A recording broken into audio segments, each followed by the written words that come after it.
आज हम एक ऐसे ऑपरेशन की बात करेंगे जो तबाही के लिए नहीं बल्कि दिमाग पर कब्जा करने के लिए बनाया गया था। एक ऐसा मिशन जो पैदा हुआ था देश के एक गहरे जख्म से।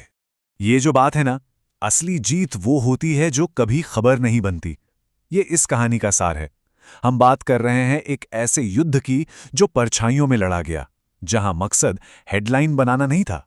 मकसद था दुश्मन के दिल में एक ऐसा डर बिठा देना जो कभी खत्म ना हो। तो चलिए कहानी की शुरुआत करते हैं। साल था 2019, महीना फरवरी का, कड़ाके की ठंड, और तभी एक ऐसा हमला हुआ जिसने पूरे देश को अंदर तक हिलाकर रख दिया।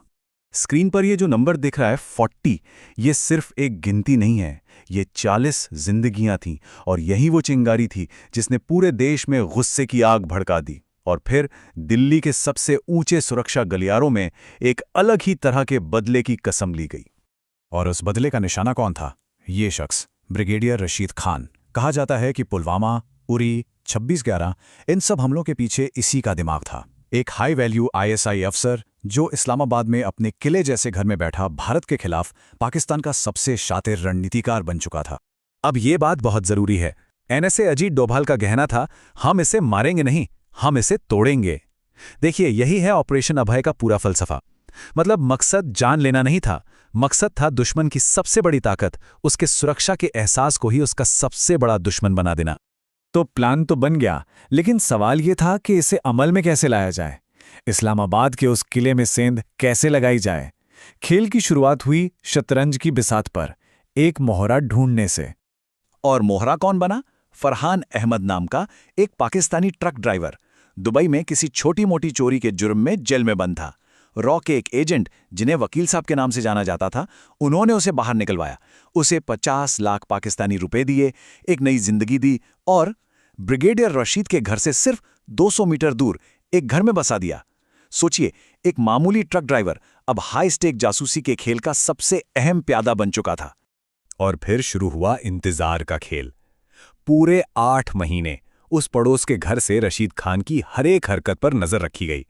वो सुबह 7:30 बजे ऑफिस के लिए निकलता, 2 गार्ड्स के साथ। दोपहर 2:30 बजे अपनी स्टडी में अकेले चाय पीता। उसकी हर फोन कॉल, हर मीटिंग, सब कुछ लॉग किया जा रहा था। मतलब उसकी हाई सिक्योरिटी वाली जिंदगी एक खुली किताब बन चुकी थी। सब कुछ प्लान के मुताबिक चल रहा था। ऑपरेशन अपने अंजाम तक पहुंचने ही वाला था कि कहानी में एक जबरदस्त मोड़ आया। एक नहीं बल्कि 2 ऐसी घटनाएं हुईं जिन्होंने पूरे मिशन को खतरे में डाल दिया। देखिए हुआ क्या।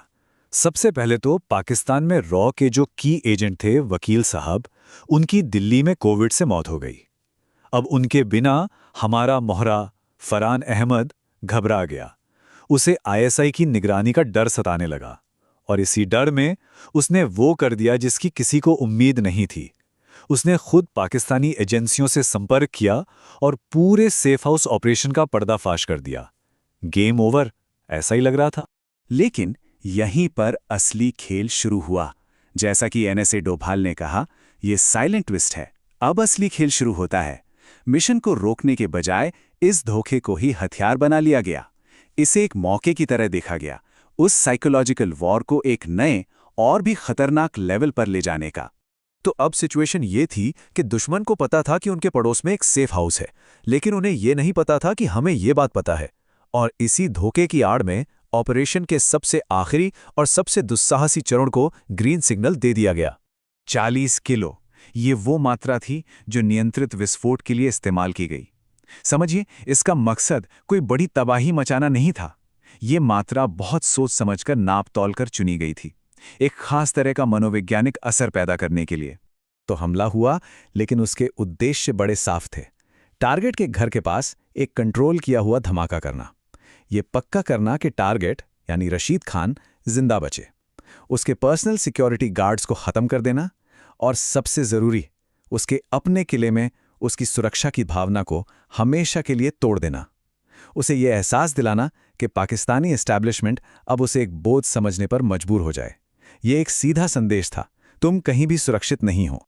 और नतीजा, ब्रिगेडियर रशीद अपने ही घर में एक सोफे के नीचे छिपा हुआ मिला। उसका किला ढह चुका था, उसके गार्ड्स मारे जा चुके थे, और उसका सबसे बड़ा डर हकीकत बन चुका था कि खतरा बाहर नहीं, अब घर के अंदर आ चुका है। धमाका तो कुछ सेकंड में खत्म हो गया, लेकिन उसके बाद जो मनोवैज्ञानिक युद्ध शुरू हुआ, उसकी गूंज पाकिस्तान के सुरक्षा तंत्र में सालों तक सुनाई देनी थी। इस हमले ने आईएसआई के अंदर एक अजीब सी दहशत फैला दी। उन्हें लगा कि उनके ही किसी आदमी ने गद्दारी की है। नतीजा, उन्होंने अपने ही लोगों पर कार्रवाई शुरू कर दी। कई बड़े अधिकारियों को या तो ट्रांसफर कर दिया गया या वो गायब हो गए। फंडिंग रोक दी गई और फील्ड एजेंट्स को वापस बुला लिया गया। मतलब भारत ने सिर्फ एक धमाका किया और आईएसआई ने खुद ही अपनी कमर तोड़नी शुरू कर दी। हाँ, दुनिया के सामने इसे आंतरिक सुरक्षा समीक्षा का नाम दिया गया, एक रूटीन कार्रवाई। लेकिन असल में ये डर के मारे अपने ही घर में भूतों का शिकार करने जैसा था।